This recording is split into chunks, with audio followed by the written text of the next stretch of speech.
Purihin ang Diyos! Isang mapagpalang gabi po sa inyo mga kapatid. Miyerkules na naman po ngayon. Midweek service po natin. Tunay po na napakabuti ng ating Panginoon. Hallelujah! Sa bawat hininga, lakas na meron tayo galing sa ating Diyos na dapat tayo po ay laging magpasalamat sa ating Diyos na makapangyarihan. Tunay nga na ang biyaya ng Panginoon ay lagi niyang ipinararanas sa atin. At sa gabing ito, meron na namang panawagan ng ating Panginoon. Talagang ipinararamdam sa atin ng Panginoon kung gaano niya tayo minamahal, kung gaano niya tayo iniibig dahil hindi siya nagkukulang sa kanyang mga salita. Lagi niya tayong pinaalalahanan. Ang dalangin ko mga kapatid, sa inyong mga tahanan, naway nasa maayos kayong kalagayan sa mga oras na ito at nararanasan ninyo lagi ang biyaya ng ating Panginoong Diyos. May dahilan kung bakit tayo nabubuhay ngayon mga kapatid, biyaya ng Diyos na dapat lagi nating ipagpasalamat yan. Hallelujah! Kaya nga ang biyayang yan, dapat maipaglingkod natin sa ating Diyos ang buhay na meron tayo. Napakaikli na lamang ng buhay ng tao sa mundong ito. Tandaan po natin, tayong mga Kristiyano, may destinasyon po tayo sa piling po ng ating Panginoon. Kaya nga po, kapag nauunawaan po natin ang biyaya ng Panginoon, nagdudulot po ito sa atin ng kababaang loob upang patuloy na mapaglingkuran ng ating Diyos na makapangyarihan sa lahat. So mga kapatid, kung naalala po ninyo, nung ako'y nag-share sa inyo nung nakaraang midweek service,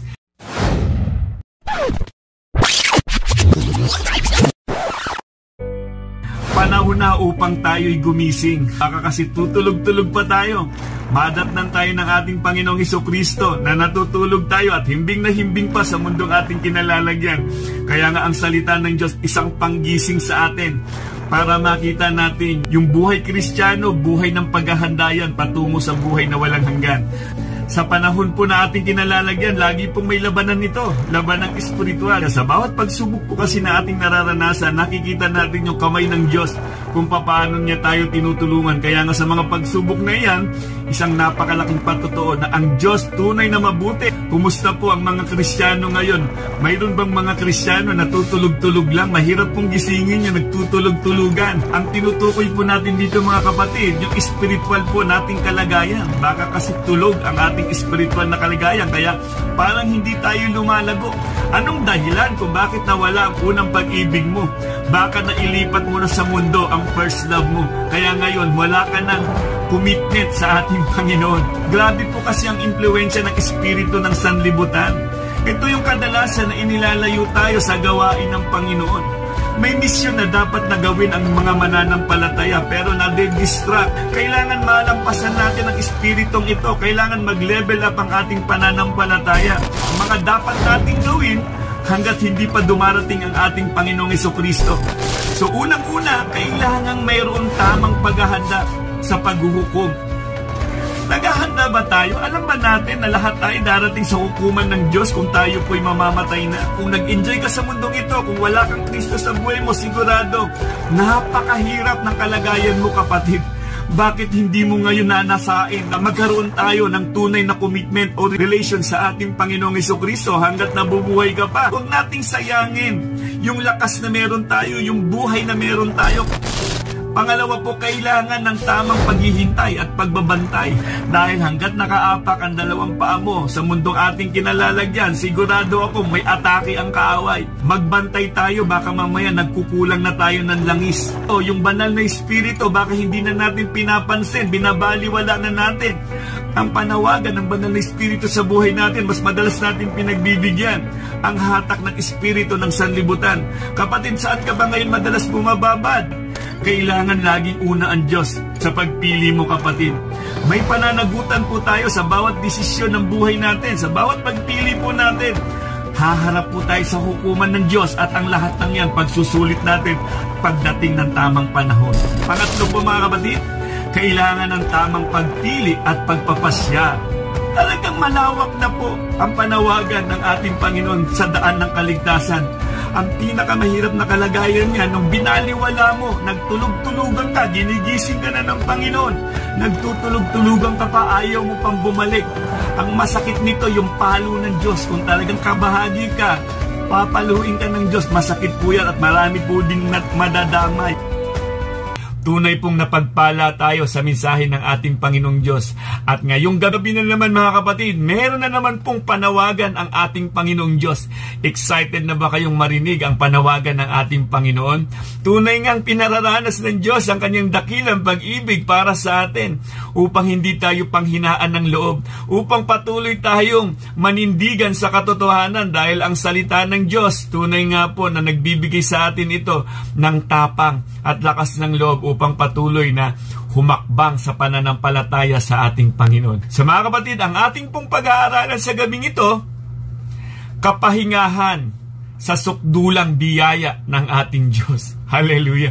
Hindi ba kapag naririnig natin ang biyaya ng Panginoon, maraming dapat ipagpasalamat kung tunay na Kristiyano ka.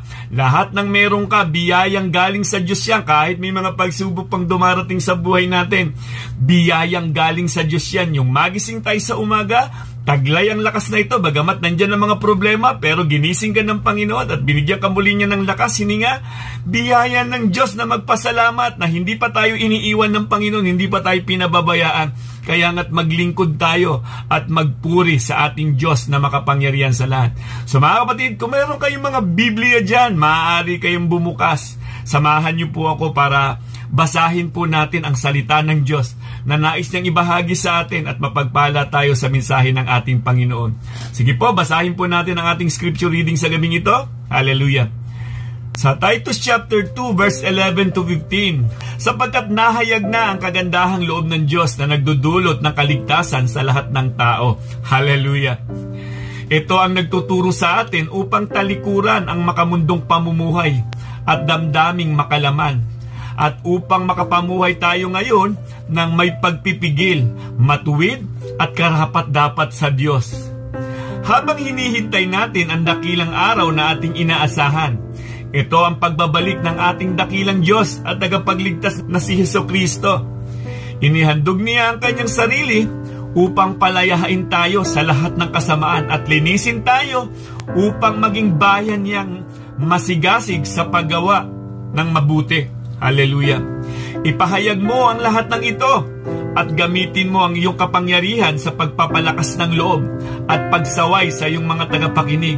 Huwag mong hayaang hamakin ka ninuman. Purihin ang salita ng Diyos. Tayo po'y manalangin at magpasalamat po tayo sa ating Diyos na makapangyarihan sa lahat. Hallelujah! Dakilang Diyos, maraming salamat po muli sa mga salita po na aming nabasa. Tunay nga po na nagbibigay po ito sa amin ng pagising sa panahon po na aming kinalalagyan. Dalangin ko po, Ama, ang pagkilos ng iyong banal na Espiritu at lahat po kami, Panginoon, mga kapatid ko na naroon sa kanilang mga tahanan, ay mapagpala sa mensahe mo, Panginoong Diyos. Dalangin ko po, Panginoon, na mangusap po kayo sa mensaheng ito at magdulot sa amin ito ng tunay na pagpapala sa buhay namin upang patuloy ka naming mapaglingkuran. Ama, gamitin niyo po ako bilang daluyan ng inyong pagpapala at kayo po lagi ang makita, Panginoon, sa mensahe pong nais po ninyong iparating sa amin. Dakilang Diyos, maraming salamat po. Lagi pong pagsama ng banal na Espiritu mo ang kailangan namin, Panginoon, sa gabing ito. Salamat po. Minabalik po namin sa inyo, Ama, ang pinakamataas na papurit pasasalamat sa pangalan po ng aming Panginoong Yesus. Amen. Hallelujah. Tunay po na napakabuti ng ating Panginoong Diyos. Kung tatanungin ko kayo mga kapatid, ano ba sa inyo ang biyaya? Madalas na naririnig natin ito, kung ano ba yung biyaya, ano ba yung dapat nating ipagpasalamat sa Panginoon. Lahat ng mga biyaya na dumarating sa buhay natin ay galing yan sa Diyos na dapat nating ipagpasalamat. Kaya nga, itong sulat na ito ni Apostol Pablo para kay Titus, paalalahanan siya. Sulat ito para sa mga pasto na naroon sa Creta. At kung mababasa po natin ang Titus, dito din po, tinuruan din po ni Apostol Pablo na maghirang ka ng mga matatandang mananampalataya, mga leader dito na pinamumunuan ni Titus, na mamuhay ng may kabanalan. Pamilya na may kabanalan na hindi pwede bilang lingkod o Kristiyano makikitaan ka ng hindi magandang asal. Kung babasahin natin ito, maiksi lamang itong Titus, talaga nga namang mapapagpala tayo. Napaka makapangyarihan ang salita ng Panginoon. Sulat ni Apostol Pablo para sa kanyang dinidisipulo na si Titus, paalala para patuloy na panghawakan ang pangako ng ating Panginoon. So ang pag-aaralan natin ngayon tungkol po sa biyaya ng ating Panginoon, gaya ni Apostol Pablo, nauunawaan niya talaga biyaya ang lahat para kay Apostol Pablo. Nagawa niya ang lahat ng mga bagay dahil yan sa kagandahang loob na nagmumula sa ating Panginoon. Balikan lamang po natin ang ating scripture reading kanina para maintindihan po natin kung ano ba talaga ang nais o panawagan ni Apostol Pablo sa kanyang dinidisipulo na si Titus. Sabi dito sa verse 11 kanina, sapagkat nahayag na ang kagandahang loob ng Diyos na nagdudulot ng kaligtasan sa lahat ng tao. Hallelujah! Hindi ba't biyaya yan ng Diyos? Nahayag na si Kristo sa ating kalagitnaan. Wala nang dahilan. Kaya nga nung sermon nung nakaraang Sunday, is that your final answer? Kaya nga dapat ang laging sagot natin, laging si Jesus ang sagot. Sa lahat ng mga katanungan o desisyon ng buhay natin, dapat si Kristo ang laging number one sa buhay natin. Maging sa pagpili natin, piliin natin lagi ang landas na patungo sa kalooban ng ating Panginoong Hesukristo. Titiyakin ko sa iyo mga kapatid, hindi ka magkakamali. Ang buhay na meron tayo ngayon, tunay na biyayang galing sa ating Panginoong Hesukristo. Verse 12, ito ang nagtuturo sa atin upang talikuran ang makamundong pamumuhay at damdaming makalaman at upang makapamuhay tayo ngayon ng may pagpipigil, matuwid at karapat-dapat sa Diyos. Biyaya pala ng Diyos to. Kung ano man ang pagbabago na meron tayo sa buhay natin, biyayang galing sa Diyos, kagandahang loob na galing sa ating Diyos. Kaya pala hindi dapat tayo nagmamalaki sa tunay na nakakaunawa ng biyaya o kagandahan o habag ng Diyos. Hindi yan nagdudulot ng paglaki ng ulo mo. Delikado kung Kristiyano ka, mapagmataas ka. Napakahirap niyan dahil ang akala mo, ginawa mo, sa lahat ng tagumpay mo, hindi ikaw. Diyos ang dapat lagi nating pasalamatan. Verse 13 po, habang hinihintay natin ang dakilang araw na ating inaasahan, ito ang pagbabalik ng ating dakilang Diyos at tagapagligtas na si Hesukristo. Sa mga tunay na nakakaunawa ng biyaya ng ating Panginoong Hesukristo, hindi mawawala sa isip natin ang naghihintay sa pagbabalik ng ating Panginoon. Kaya nga lagi tayong gising. Hoy gising, di ba? Hindi tayo tutulog-tulog. Kaya nga sa pagdating ng ating Panginoong Hesukristo, hindi tayo masusurpresa. Talagang nakahanda tayo ngayon pa lamang. Ang mga tunay na Kristiyano talaga nga namang masisigasig dahil naiintindihan natin biyaya ang lahat ng meron tayo. Kapag nauunawaan po natin na ang biyayang ito, nagdudulot po talaga sa atin ito ng paglilingkod sa ating Diyos na makapangyarihan. Verse 14 po, inihandog niya ang kanyang sarili upang palayain tayo sa lahat ng kasamaan at linisin tayo upang maging bayan niyang masigasig sa paggawa ng mabuti. Hallelujah! Kaya pala yung change life, change character, good works, soul winning disciple, hindi ba't paggawa din ng mabuti yan? Yung good works natin.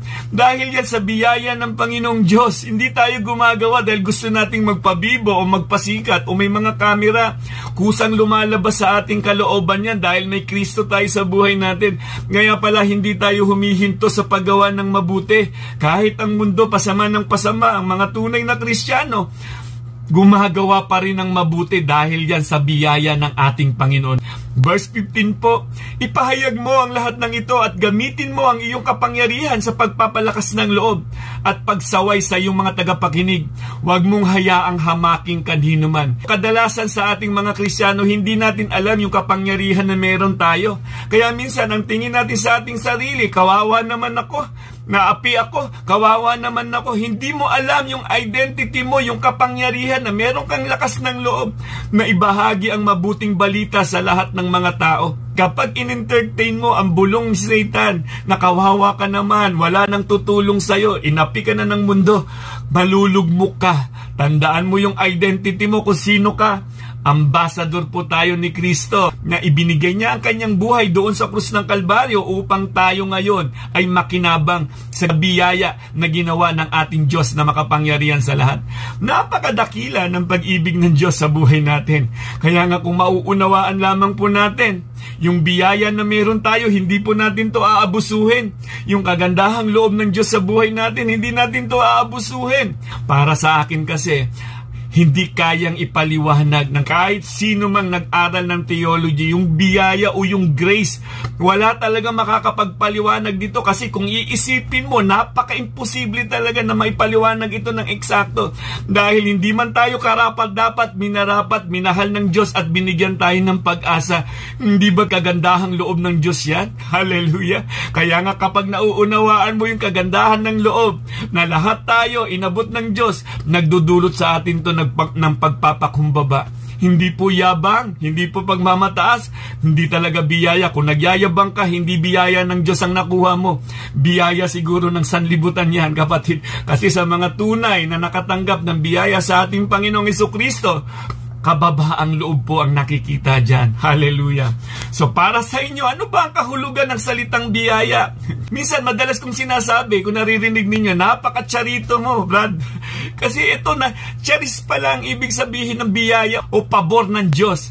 Ang orihinal na salitang Griego mula sa bagong tipa na isinalin sa salitang Tagalog na biyaya. At ang kahulugan nito, pabor, pagpapala, o kagandahang loob. Ang biyaya ay pagbibigay ng Diyos ng pinakadakilang kayamanan sa mga hindi kailanman magiging karapat-dapat sa bawat isa sa atin.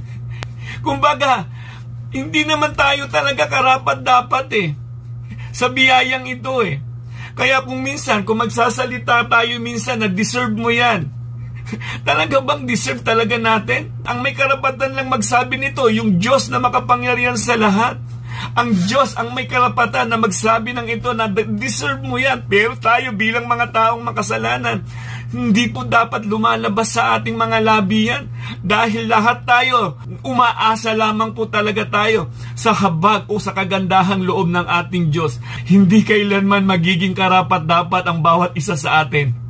Minarapat yan ng Diyos. Hindi mo yan ikaw ang gumawa, hindi ikaw ang lumapit, hindi ikaw ang nagsakripisyo. Diyos ang dahilan kung bakit tayo ngayon nakakaranas ng biyaya ng ating Panginoon. Ang biyayang mula sa Diyos requires responsible and wise stewardship. Yan po ang dulot niyan. Hindi ito lisensya para gumawa tayo ng kasalanan, kundi pahintulot para tayo ay mabuhay. Hallelujah! Sa Old Testament, naroon na ipinararanas na ng Diyos ang kanyang biyaya. Kasi kung nabibili ito o nakukuha ito sa pagsusumikap natin, magyayabang ang tao.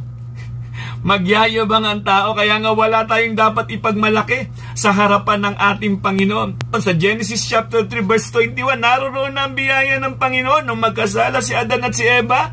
Ang Diyos ay gumawa ng kasuotan upang takpan ang kanilang kasalanan. Basahin po natin Genesis chapter 3 verse 21. Ang mag-asawa ay ginawa niya ng mga damit na yari sa balat ng hayop. Ang kasalanan ginawa nila Adan at Eva, tinakpan ng ating Diyos. Siya mismo ang gumawa ng damit upang hindi mahayag ang kasalanan, panandalian. Dahil may magandang plano ang Diyos, may perfectong plano ang Diyos. Ito yung maganda nating maunawaan ng ating memory verse. Sa John chapter 1 verse 17, dumating ang kautusan sa amin sa pamamagitan ni Moises, ngunit sa pamamagitan naman ni Jesucristo ay dumating ang kagandahang loob at katotohanan. Hallelujah! Tandaan po natin, from Old Testament, ang haba ng tinakbo, nilakbay. Ngayon, sa panahon ngayon, may Kristo na tayo. Nahayag na. Ito yung sulat ni Apostol Pablo kay Titus. May napako ng anak ng Diyos. Si Kristo ang dahilan kung bakit tayo ngayon ay nabubuhay na sa biyaya ng ating Panginoong Diyos. Wala nang kamandag ang law o ang bata sa sino mang nakipag-isa sa ating Panginoong Jesucristo. Kapag nasa atin ang bunga ng banal na Espiritu ng Diyos, pinalaya na tayo sa kautusan. Kung sapat na ang mga sakripisyo sa Old Testament, hindi na bababa ang ating Panginoong Jesucristo para mapako dun sa krus ng Kalbaryo. Kaso walang sasapat Kailangan si Kristo upang pawiin, upang hugasan ang lahat ng mga kasalanan. Ang damit na ginawa ng ating Panginoong Jesucristo para kila Adan at Eva, panandalian lang. At eto na ngayon, dugo na ni Kristo ang bumuhos doon sa krus ng Kalbaryo para ikaw at ako ay malinis sa kasalanan. Hindi ba't biyaya yan? Hindi naman tayo karapat-dapat, pero minarapat ng Diyos na tayo ay maligtas. Kung babasahin nga natin Ang Old Testament, mula nung pinalaya sila sa pagkakaalipin mula sa Ehipto, inilabas sila patungo sa Promised Land. Hindi ba't naroon na ang kagandahang loob ng Diyos o yung biyaya ng Diyos na itinatawid sila? Ginagabayan sila, pero itong mga Israelites, nang magdemand sila, magreklamo sila na magreklamo, gusto nyo mag-perform, gusto nyo magpasikat, na gusto nilang ipakita na sila ay magaling, nahayag na tuloy ang kasalanan. Pero ngayon mga kapatid, biyaya na ng ating Panginoong Hesukristo. At mismong si Apostol Pablo ang may dala ng mensaheng ito para sa atin. Kasi sabi niya doon sa 1 Corinthians chapter 15 verse 10, ang sabi niya, dahil sa biyaya ng Diyos, ako ay naging ako. At ang biyaya niya para sa akin ay hindi naging walang kabuluhan. Ako ay nagpagal ng higit pa sa kanilang lahat. Ngunit hindi ako, kundi ang biyaya ng Diyos ang sumasa akin. Maliwanag kay Apostol Pablo kung bakit siya. Ang sabi niya, ako ay naging ako nga. Siya ay naging apostoles. Hindi yan dahil sa kung ano man ang ginawa niya. Alam na alam niya kung gaano ka makapangyarihan o kapahingahan ng biyaya ng Diyos sa buhay ni Apostol Pablo. Kapatid, kailangan maintindihan natin ito Kailangan maunawaan natin ito kasi marami ng mga Kristiyano ngayon dahil sinasabi nila, under na sila ng grace, under na sila ng biyaya, tutunganga na lang ako. Si Apostol Pablo gusto niyang ipakita dito hanggang kamatayan naglingkod siya sa ating Panginoong Hesukristo. At alam naman po natin, 13 epistle po ang nasulat ni Apostol Pablo. Dahil po yan, alam ni Apostol Pablo, biyaya lahat ng Diyos yan. Kailangan tumagos yung pananampalataya mo, huwag mong itingin sa tao. Kung ang pananampalataya mo, hindi mo nakikita ang biyaya ng Diyos sa buhay mo, sigurado yan. Hahatakin ka ng kaaway pababa at muli ka na namang manlalamig. Si Apostol Pablo, nakita natin, mula nung na-encounter niya ang biyaya ng ating Panginoon, yung kagandahan ng loob, tuloy-tuloy yan. Dahil nga tunay na naiintindihan niya yung biyaya ng Panginoon. Kung mayroon mang daas na ipagmalaki siya, o ipagyabang sa buhay niya, walang iba kundi ang kagandahang loob ng ating Panginoong Hesukristo. Kung tayo man ngayon ay nakakapaglingkod, biyaya ng Diyos yan. Kung tayo man ngayon ay nakakapag-share na ng Word of God, biyaya ng Diyos yan. Lahat biyaya ng Diyos yan. Hindi yan dahil tayo ay nagmaster o ng mataas na pinag-aralan tungkol dyan. Kung nauunawaan mo, makakapagpahinga ka sa biyaya ng ating Panginoon dahil hindi na ikaw ngayon ang kumikilos, kapatid. Baka kasi minsan, akala mo ikaw pa din, si Kristo na. So mga kapatid, bakit ba may kapahingahan sa sukdulang biyaya ng ating Diyos? Hallelujah! Number 1 po na dapat nating tatandaan. Dahil ang biyaya ng Diyos ay nagliligtas. Hallelujah! Tunay po na ang biyaya ng Diyos ang nagligtas sa atin. Hallelujah! Noon pa man, kahit yung mga Israelites, biyaya ng Diyos kung bakit hindi sila nagagapi, kung bakit naroroon ang pillar of cloud at pillar of fire na gumagabay sa kanila. Biyaya ng Diyos, kagandahang loob ng Diyos. Ano naman ang sukli natin ngayon? Sabi nga doon sa nabasa natin, Titus chapter 2 verse 11, sapagkat nahayag na ang kagandahang loob ng Diyos na nagdudulot ng kaligtasan sa lahat ng tao. Nahayag na mo ang kagandahang loob ng Diyos. Wala na pong sekreto, wala na pong lihim. Kaya nga kung hindi mo patatanggapin si Kristo bilang Panginoon at tagapagligtas ng buhay mo, yan ang pinakamahirap na kalagayan mo, kapatid. Kung pinatitigas mo ang puso mo, hindi mo hinahayaan si Kristo na maghari dyan sa buhay mo, delikadong kalagayan yan. So maging sino ka man, kaya kang iligtas ng kagandahang loob ng Diyos o biyaya ng ating Diyos. Si Apostol Pablo ang isa sa pinakamagandang makikita nating halimbawa dyan. Kung titignan natin bilang isang tao, wala nang pag-asa si Apostol Pablo dahil ang dami niyang pinapatay ng mga Kristiyano. Pero kung titignan nga natin, kaya nga ang hirap ipaliwanag ang biyaya ng Panginoong Diyos. Hallelujah! Kahit hindi karapat-dapat, binibigyan ng Panginoon ng pagkakataon na gamitin ang buhay. Kaya nga wala tayong karapatan para humusga, kapatid. Habang nabubuhay ang isang tao, wala kang karapatan para ihusgahan sila. Hallelujah! Dahil ang biyaya ng Diyos naririto pa sa mundong ating kinalalagyan. Kaya nga mga kapatid, wag nating sasayangin ang pagkakataon na mapaglingkuran natin ang ating Diyos na makapangyarihan sa lahat. Kasi minsan maraming mga Kristiyano na nagsasabi na dahil daw sa kanilang ginawa, kaya daw talaga nga namang nararanasan nila yung biyaya ng Diyos. Teka lang, ayusin natin yan. Ephesians chapter 2 verse 8 to 9. Sapagkat dahil sa kagandahang loob ng Diyos, kayo'y naligtas sa pamamagitan ng pananampalataya, at ang kaligtasang ito'y kaloob ng Diyos at hindi sa pamamagitan ng inyong sarili. Hallelujah! Kaya nga minsan, akala mo, ikaw ang nagligtas sa isang tao. Diyos ang dahilan. Dahil alam ng Diyos na hindi natin kaya. Kaya nga siya bumaba, kaya siya nagsakripisyo upang ipakita niya ang kagandahang loob niya sa atin upang lahat tayo ay makinabang sa ginawa ng ating Panginoong Jesucristo. Ganyan kadakila ang pag-ibig, ganyan kadakila ang gospel, ganyan kadakila ang mabuting balita kung nauunawaan po natin.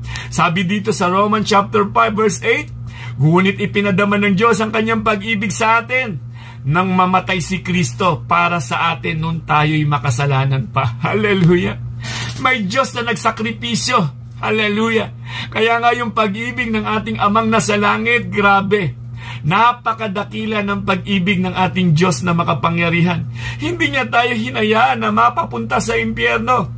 Ibinigay niya ang kanyang nag-iisang anak upang maging sakripisyo, upang tayo ay magkaroon ng kaligtasan. Tandaan po natin, sabi dito sa Romans chapter 24-25, tayo ang mga taong iyon na tinawag niya hindi lamang mula sa mga Hudyo, subalit mula rin sa mga Hintil. Ganito ang sinasabi niya sa aklat ni Oseas, ang dating hindi ko bayan ay tatawaging bayan ko, at ang dating hindi ko mahal ay tatawaging mahal ko. Hallelujah! Wala na pong namamagitan ngayon. Hallelujah! Dahil sa ginawa ni Kristo doon sa krus ng Kalbaryo, maging hintil ka man, o Hudyo ka man, o ano man ang katayuan mo, kapag ikaw ay kumilala kay Kristo bilang Panginoon at tagapagligtas ng buhay mo, sigurado ang kaligtasan mo, kapatid. Nakikita natin ang pagsinag ng araw at lulubog sa gabi. Nakikita natin yung biyaya pang ng Diyos yan. Hallelujah! Nagigising tayo sa umaga, biyaya ng Diyos yan. May pagkakataon pa tayo na para baguhin natin yung buhay natin. Ipaglingkod sa Diyos na makapangyarihan sa lahat, na nagbigay sa iyo ng buhay, nagbigay sa iyo ng lakas, hiningahan ka ngayon, at ang buhay niyan, gusto ng ating Diyos, mag-glorify siya sa buhay na meron tayo. Nagkakamali ka kung ang buhay mo inaaksaya mo sa mundo. Isang napakalaking pagkakamali yan. Iayos natin ang buhay natin. Walang dahilan para sisihin mo ang Diyos. Walang dahilan para magreklamo ka. Tignan mo lagi kung gaano kadakila ang biyaya ng Diyos sa buhay mo. Hallelujah! Ang sarap magpuri sa ating Panginoon. So, bakit may kapahingahan sa sukdulang biyaya ng Diyos? Unang-una po mga kapatid, ano sabi doon? Ang biyaya ng Diyos ay nagliligtas. Hallelujah! Pangalawa po, dahil ang biyaya ng Diyos ay gabay sa ating buhay. Hallelujah! Salita ng Diyos na inilatag niya sa atin, araw-araw, nandyan ang mabuting balita. Every Bible study, nandyan ang mabuting balita. Ang problema lang minsan kasi, yung pagpili natin minsan, palayo sa kalooban ng Panginoon. Kung Kristyano ka, hindi ka lalayo sa panig ng ating Diyos. Dahil alam mo, naririto ang gabay ng Banal na Espiritu. Ang biyaya ng Diyos ay gabay sa atin sa araw-araw ng ating buhay. Kaya wala kang dapat ipangamba. Wala kang dapat ikatakot. May mga pastor na ginamit ang Diyos upang ma-appreciate natin lagi yung biyaya ng Diyos na hindi tayo pinababayaan. May tumatapik sa atin, may gumagabay sa atin. Kapatid, teka lang, mukhang namamali na yung lakad mo. Tatapikin ka lang yan. Sa mga tunay naman na mga Kristiyano, hindi yan makikipaglaban. Dahil alam niya, ang tapik ng tunay na pastol na galing sa Diyos ay makakapagpatuwid upang maipanumbalik muli sa paglilingkod sa ating Diyos. Titus chapter 2 verse 12. Ito ang nagtuturo sa atin upang talikuran na ang makamundong pamumuhay at damdaming makalaman, at upang makapamuhay tayo ngayon ng may pagpipigil, matuwid at karapat-dapat sa Diyos. Kaya nga sa mga tunay na Kristiyano, kung nauunawahan ng biyaya, lumalayo tayo sa mga makasalanang pamamaraan ng kaaway. At gusto natin, iayos na yung buhay natin. Sa mga tunay na Kristiyano na naririnig natin lagi ang mabuting balita, hindi ba't binabago tayo ng salita ng ating Panginoon? Biyaya pa rin yan ng Diyos na ginagabayan tayo upang ang buhay natin ay magkaroon ng kabanalan. Upang ang buhay natin maiayos ayon sa plano ng ating Diyos. John chapter 8 verse 12. Muling nagsalita si Jesus sa mga Pariseo. Sinabi niya, ako ang ilaw ng sanlibutan. Ang sumusunod sa akin ay magkakaroon ng ilaw sa kanyang buhay at di nalalakad sa kadiliman. Hallelujah! Sa sino mang sumusunod sa ating Panginoong Jesucristo ay hindi na nangangapa sa kadiliman. May liwanag ka na, may gabay ka na. Napaka makapangyarihan ito, napaka powerful nito. Madalas hindi natin nagagamit dahil nga alam natin minsan kapag umatake na ang kaaway, nakakalimutan na natin yung gabay ng biyaya ng Diyos sa buhay natin. Kaya nga dapat lagi tayong nakababad sa salita ng Diyos. Kaya dapat pinahahalagahan natin ang mabuting balita. Pinahahalagahan natin ang bawat gawain. Kaya nga kung pipili tayo lagi o magdidesisyon tayo lagi, laging papalapit po sa ating Panginoong Jesucristo. Hallelujah! Dahil siya ang mabuting pastol natin. Siya ang makakapag-ingat sa atin. Siya ang gagabay sa atin. Siya lamang ang magbibigay sa atin ng buhay na walang hanggan. Hindi tayo mapapahama kapag nasa panig tayo ng ating Panginoong Jesucristo. Tandaan mo yan, kapatid. So bakit may kapahingahan sa sukdulang biyaya ng Diyos? Hallelujah! Dahil ang biyaya ng Diyos ay nagliligtas. Dahil ang biyaya ng Diyos ay gabay sa ating buhay. Pangatlo po, mga kapatid, ang biyaya ng Diyos ay katiyakan ng pananampalataya. Hallelujah! Biyaya ng Diyos na sa tuwing tayo lalapit sa ating Panginoong Diyos ay katiyakan na sasagutin tayo ng ating Panginoon. Katiyakan yan ng ating pananampalataya. Nanampalataya tayo dahil yan sa biyaya ng ating Diyos na makapangyarihan sa lahat. Titus chapter 2 verse 13 to 15. Habang hinihintay natin ang dakilang araw na ating inaasahan, ito ang pagbabalik ng ating dakilang Diyos, ang tagapagligtas na si Jesucristo. Hallelujah! Inihandog niya ang kanyang sarili upang palayain tayo sa lahat ng kasamaan at linisin tayo upang maging bahayan niyang masigasig sa paggawa ng mabuti. Verse 15, ipahayag mo ang lahat ng ito at gamitin mo ang iyong kapangyarihan sa pagpapalakas ng loob at pagsaway sa iyong mga tagapakinig. Huwag mong hayaan hamaking kanino man. Hallelujah! Alam nating darating ang ating Panginoong Jesucristo. Alam natin may pangako siya na muli siyang babalik upang tayo ay kanyang kunin at iligtas. Yan yung pinananabikan ng mga tunay na Kristyano. Kaya wag mong hayaan na hamakin kanino man. Hallelujah! Wag mong hayaan ipaglaban po natin si Kristo sa buhay natin. Huwag kang lalayo. Hindi ito yung panahon ng pagtalikod mo. Kung sakali mang malayo ka kay Kristo, pwede nang balik. Balik tayo. Dahil mahirap po yung kalagayan natin sa panahon na ito, mga kapatid. Kung Kristyano ka man noon, masigasig ka na naglilingkod sa ating Panginoon at lalayo ka at hindi mo na lumalabo na ata ang biyaya ng Diyos sa buhay mo, pwedeng bumalik kay Kristo. Hallelujah! Ang biyayang yan, kaloob ng ating Panginoong Jesucristo na huwag mong sasayangin. Yakapin nating mabuti. Pahalagahan nating mabuti. Dahil yan ang katunayan ng tatak ng ating kaligtasan. Hallelujah! Hallelujah! Napakaganda dito. Philippians chapter 3 verse 20. Ano sabi ni Apostol Pablo? Subalit sa kabilang dako, tayo ay mga mamamayan ng langit. Doon magmumula ang tagapagligtas na hinihintay natin nang may pananabik, ang Panginoong Jesucristo. Huwag na huwag mawawaglit sa isip mo na tayo po dito, estranghero lang sa mundong ating kinalalagyan. Tandaan mo to, kapatid. Ang sabi sa salita ng Diyos, ano daw tayo? Mamamayan ng langit. Hindi tayo mamamayan dito sa lupang ito. Panglangit po ang mga tunay na Kristyano. Kaya ngayon pa lamang dapat ang pamumuhay natin, pamumuhay na napanglangit. Sanayin na natin yung pagmamahalan ng mga kapatiran. Patuloy na nating iparanas na magmahalan na. Huwag na po tayo magtanim ng galit sa ating mga kapatid. Magmahalan na habang nabubuhay pa tayo sa mundo. Dahil dyan po talaga nakilala ang mga tunay na Kristyano. Nagmamahalan dahil si Kristo ay ang pag-ibig. Ipadama natin ang pag-ibig natin sa ating kapwa. Mahalin natin sila kahit hindi sila karapat-dapat na mahalin. Gaya ng ginawa sa atin ng ating Panginoong Jesucristo. Ngayon, kung nauunawaan mo ang biyaya ng ating Panginoong Jesucristo, maging ang mga hindi karapat-dapat, mamahalin mo. So mga kapatid, dahil sa kagandahang loob ng Diyos, tayo ngayon ay napabilang na sa kaharian ng Diyos. Hallelujah! Tandaan mo na ang sino mang nakipag-isa kay Kristo ay bago na.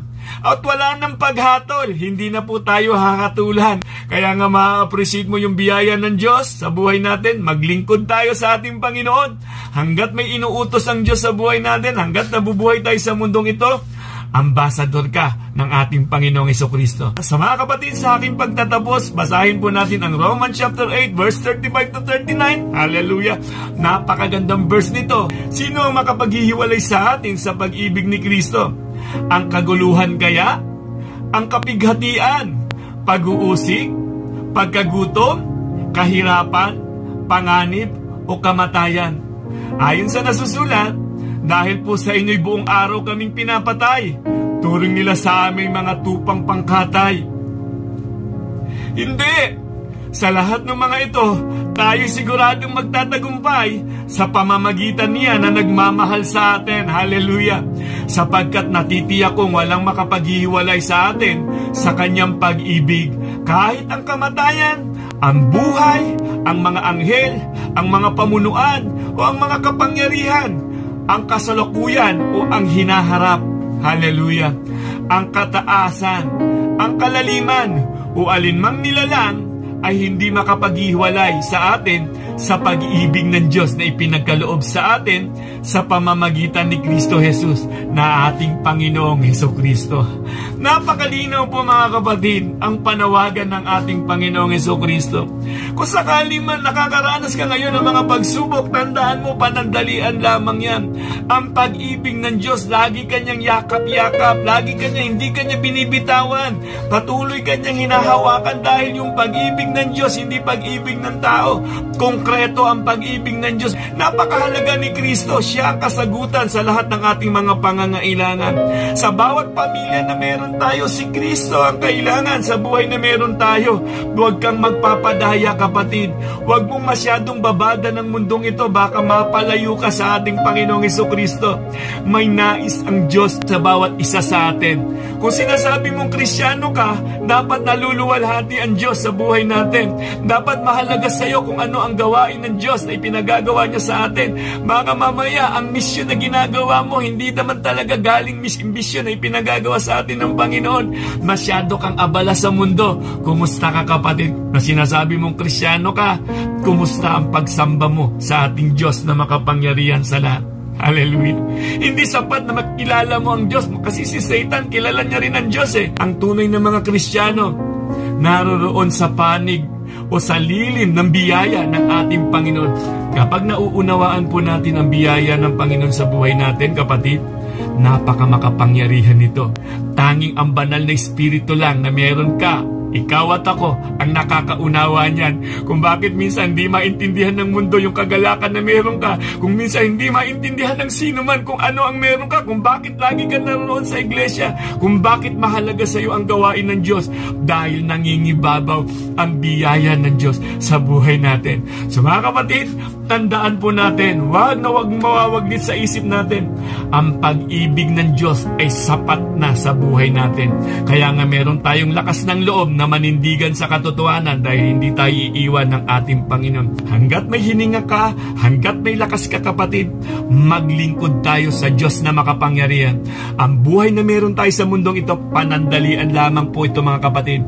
Maliwanag po sa salita ng Diyos, ang buhay ng mga Kristiyano panlangit po, hindi po panlupa.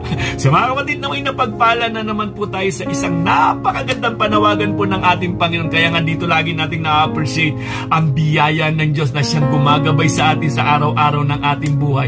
Katiyakan ng ating kaligtasan at ang pananampalataya galing niya sa biyaya ng ating Diyos na dapat huwag tayong mag-atubiling lumapit sa ating Diyos na makapangyarihan sa lahat.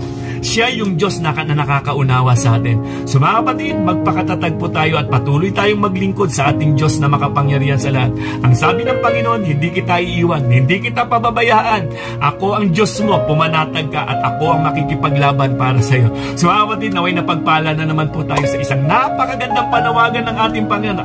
Kapatid, umaasa ako na napagpala ka ngayong gabing ito at umaasa ako may pagbabagong gagawin ng Diyos sa buhay mo dahil ang biyaya ng Diyos na pangingibabaw sa mga tunay na Kristiyano. Mga kapatid, sumayin niyo nawa ang kapayapaan, kagalakan at pag-asa.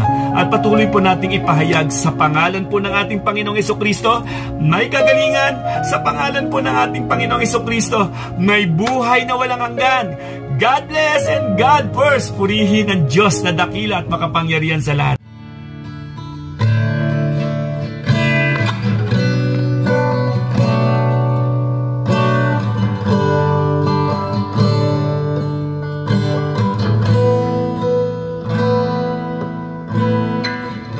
Habang hindi karapat-dapat pagugulan ng haba at wakas mong pagsinta,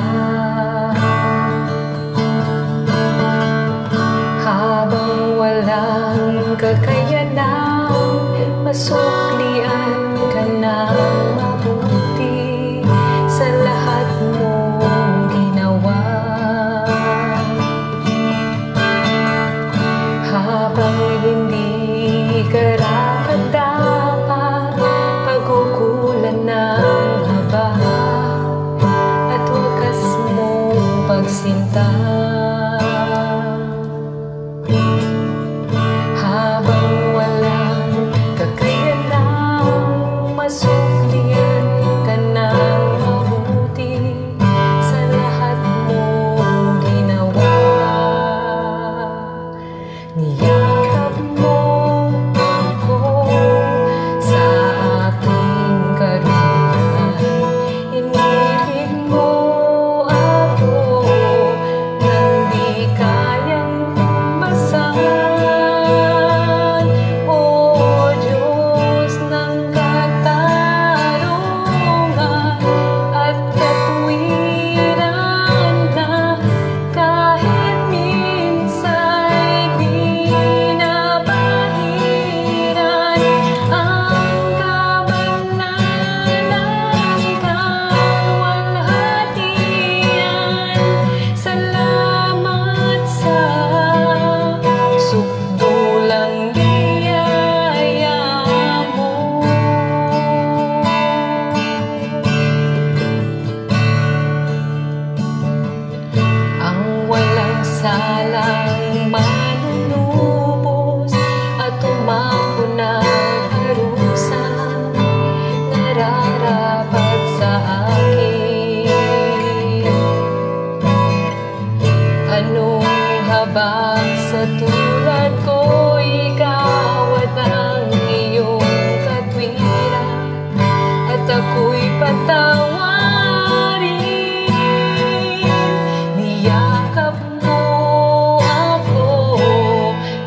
ka pa.